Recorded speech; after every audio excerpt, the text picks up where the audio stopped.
মুখ্যমন্ত্রী মমতা বন্দ্যোপাধ্যায়ের নতুন প্রকল্প যুবসাথী প্রকল্পের ক্যাম্প শুরু হলো। রবিবার বেলা 12টা থেকে মাথাভাঙ্গা নজরুল সদনে শহরের 3টি ওয়ার্ডে যুবসাথী প্রকল্পের ফর্ম এবং রেজিস্ট্রেশনের শুরু করা হলো। এদিন মাথাভাঙ্গা 1 নম্বর, 2 নম্বর ও 3 নম্বর ওয়ার্ডের বিভিন্ন বেকার যুবক যুবতীরা এদিন ফর্ম নেন এবং রেজিস্ট্রেশন করেন। এদিকে মাথাভাঙ্গা 1 নম্বর, 2 ব্লক ও 2 নম্বর ব্লকে এই প্রকল্পের ক্যাম্প শুরু হয়েছে।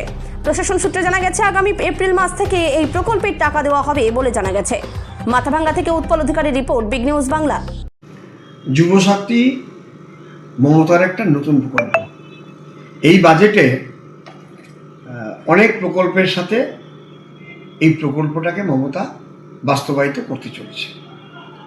এটা হচ্ছে 21 বছরের ছেলে মেয়েদের থেকে 40 বছরের ছেলে মেয়ে, তাদের জন্য এই যুবসাথীতে 1,500 টাকা করে তাদের প্রতি মাসে দেওয়া হবে।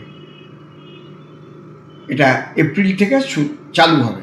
সেই জন্য আমাদের শহরে 12টা ওয়ার্ডে আমরা যুবসাথী প্রকল্প আমরা প্রশাসনের সঙ্গে যৌথভাবে এটা শুরু করেছি।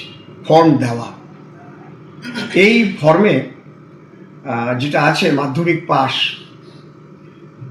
এবং এই মাধ্যমিকের সার্টিফিকেট লাগবে, অ্যাডমিট কার্ড লাগবে, ব্যাংক অ্যাকাউন্ট লাগবে, আধার কার্ড লাগবে, ভোটার কার্ড লাগবে। এইগুলো দিয়ে ওরা অ্যাপ্লাই করবে। আমরা আজকে ফর্ম দেওয়া শুরু করেছি।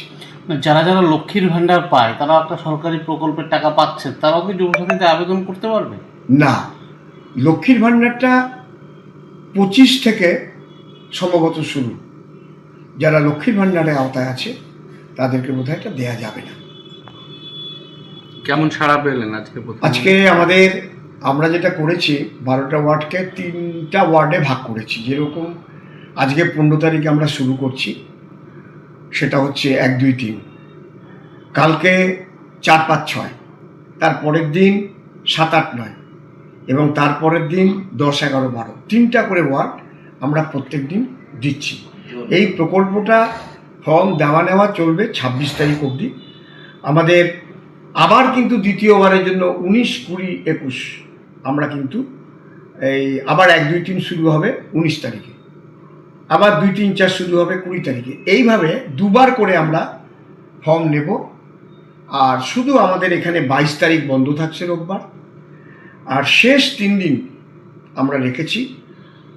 যদি কেউ মিস হয়, কেউ হয়তো কোনো কারণে আসতে পারেনি, ফর্ম কালেকশন করতে পারেনি, তাদের জন্য আমরা 24, 25, 26 এই 3 দিন সময় রেখেছি।